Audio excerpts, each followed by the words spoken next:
maaf kalau saya ngomong begini, kenyataannya demikian. Dan baru kemarin terbongkar ada seorang dokter muslim yang soleh, dokter berhasil meruqyah seseorang yang kesurupan jin. Setan yang ada dalam tubuh orang itu diajak berbicara dan berbicara tentang virus corona. Apa kata mereka? Yang membuat virus corona ini adalah Illuminati.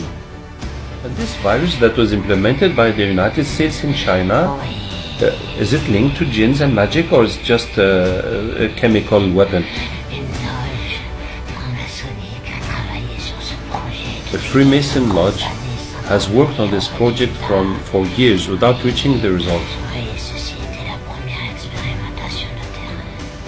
Mereka yang menciptakannya dan mereka sudah merancangnya, dan kita sudah tahu semua Illuminati dan Freemasonry punya program 2022. Jumlah populasi manusia di muka bumi ini hanya 500 juta saja boleh lagi yang masih hidup. Berarti selebihnya harus mati. Ini program mereka, Pak.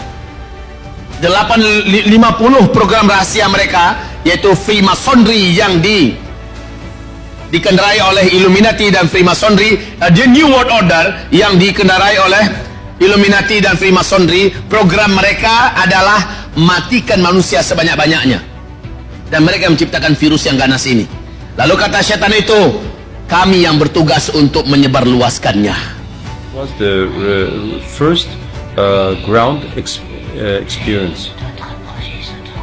Other projects are still ongoing. So the virus was sent, and also jinns were sent with the virus. Yes, absolutely. Because we make the things easier, the symptoms easier. Les simplificateurs, les amplificateurs. Oh no. Teringat oleh saya hadis Nabi, la dua, tidak ada satupun penyakit menular yang menular dengan sendirinya. Ternyata penyakit menular itu penularannya adalah bantuan jin dan setan. Atau yang kedua, ditularkan secara paksa, yaitu disuntikkan.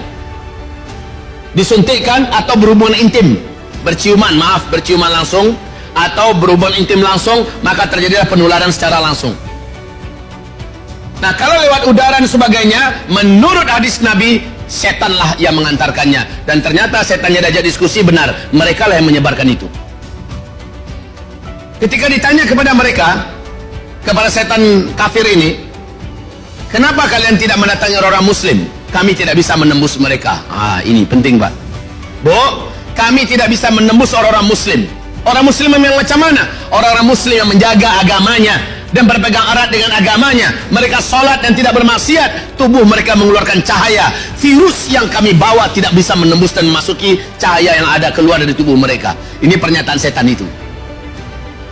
Allahu Akbar. Masya Allah, ini betul perlu diingat, Pak. Kalau ada muslim-muslim yang kena, pasti muslim itu ahli maksiat. Atau baru saja dia melakukan maksiat yang besar. Dia telah lukai hati orang tuanya, dia telah tipu ke temannya, dia telah makan riba, dia telah lakukan perzinahan, sehingga virus itu masuk. Adapun muslim yang soleh, yang taat, berkat solatnya, seperti kata Rasulullah, as-solah ila solah fama bainahuma kafaratun lima bainahuma. Dari solat kepada solat, di antara keduanya itu adalah, antara solat ke solat itu adalah pelindung untuk si muslim itu. Jadi muslim, kalau kita jaga solat kita demi solat, kita terlindungi, Pak.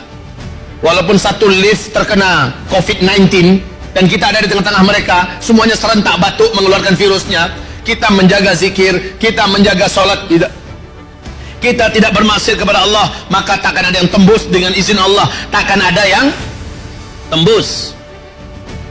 Percayalah itu, wahai Bapak Ibu yang kami muliakan. Oke, kita kembali. Lalu berikutnya, kata Rasulullah berikutnya, nanti di akhir zaman akan ada tahun-tahun di mana umatku akan terhalang melaksanakan ibadah umroh dan haji. Allah. Kok hadis Nabi banyak terjadi di zaman kita ya? Kan itu pertanyaan kita akhirnya. Kenapa terjadinya di zaman kita?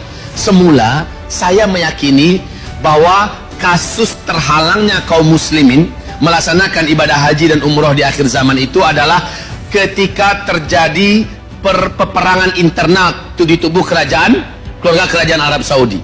Sebagaimana yang kita tahu, 3 pangeran sekarang ini sedang perang dingin, Pak. Pangeran Muhammad bin Salman, sang putra mahkota, yang berambisi sekali untuk menggantikan ayahnya yang masih hidup, Raja Salman.